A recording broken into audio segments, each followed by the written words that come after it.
इस वीडियो में हम देखेंगे कि अलजेब्रा में हम फ्रैक्शंस को किस तरह सिंप्लीफाई करते हैं। तो हमारे पास है 12a³ b⁵ अपॉन 15ab² तो देखें यहाँ पे हम सबसे पहले कोफिशिएंट्स को सिंप्लीफाई कर लेंगे, नॉर्मल जैसे फ्रैक्शन में करते हैं।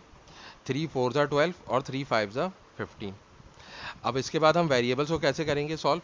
देखिए हमारे पास x⁴m अपॉन x⁴n अगर होता है, जिसको हम कोशेंट रूल ऑफ इंडिसेस कहते हैं।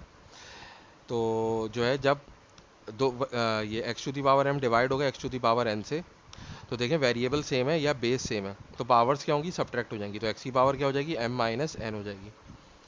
इसी तरीके से इस रूल को हम दूसरे तरीके से भी अप्लाई कर सकते हैं। x⁴m अपॉन x⁴n अगर है, तो इसको हम लिख सकते हैं 1 अपॉन x⁴n माइनस m। तो देखें जब बेस सेम है और डिवीजन हो रही है, तो हम 1 अपॉन की फॉर्म में भी लिख सकते हैं, और x की पावर क्या हो जाएगी, n माइनस m। यानी कि अगर हम x को ऊपर लिखते हैं तो जो नीचे वाली पावर है ऊपर जाके सब्ट्रैक्ट हो गई। इसी तरह अगर हम x को नीचे लिखेंगे तो जो ऊपर वाली पावर है वो नीचे जाके सब्ट्रैक्ट हो जाएगी। तो ये हो जाएगा 1 अपॉन x⁴n माइनस m। अब देखें ये रूल हम नॉर्मल आमतौर पे कब इस्तेमाल करते हैं, जब ऊपर पावर बड़ी होती है और नीचे छोटी होती है। और ये वाला रूल हम कब इस्तेमाल करते हैं, जब नीचे पावर बड़ी होती है और ऊपर पावर छोटी होती है।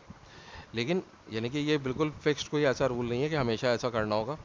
तो अब जो है हमारे पास सबसे पहले क्या लिखेंगे, हम 4 लिख लेंगे। अब देखें a की पावर 3 है और यहाँ पे a की पावर कुछ भी नहीं लिखा हुआ है, मतलब a की पावर 1 है। तो ऊपर पावर बड़ी है और नीचे पावर छोटी है, तो हम a को ऊपर लिखेंगे और ये वाला रूल अप्लाई करेंगे, तो a की पावर क्या हो जाएगी, 3 माइनस 1 हो जाएगी। इसी तरह b की पावर 5 है और b की पावर 2 है, तो b की ऊपर पावर जो है वो बड़ी है और नीचे पावर छोटी है, तो b को हम ऊपर लिखेंगे और पावर क्या हो जाएगी 5 माइनस 2, फिर अपॉन, अब नीचे 5 को लिखेंगे एज अ कोफिशिएंट। अब देखें c की पावर नीचे बड़ी है और ऊपर छोटी है, तो c को हम नीचे लिखेंगे और पावर क्या हो जाएगी 4 माइनस 2। तो अब जो है इसको सिंप्लीफाई कर लेंगे और हमारे पास आंसर आ जाएगा। तो ये हो जाएगा 4 a की पावर 3 माइनस 1 2 हो जाएगी, यानी कि a², और b की पावर 5 माइनस 2 यानी कि 3 हो जाएगी, यानी कि b³ अपॉन 5 c, और 4 माइनस 2 क्या हो जाएगा, 4 माइनस 2 2 हो जाएगा, यानी कि c का स्क्वायर। तो हमारे पास आंसर क्या आ रहा है, 4a² b³ अपॉन 5c²। तो इस तरह हम अलजेब्रा में फ्रैक्शंस को सिंप्लीफाई करते हैं।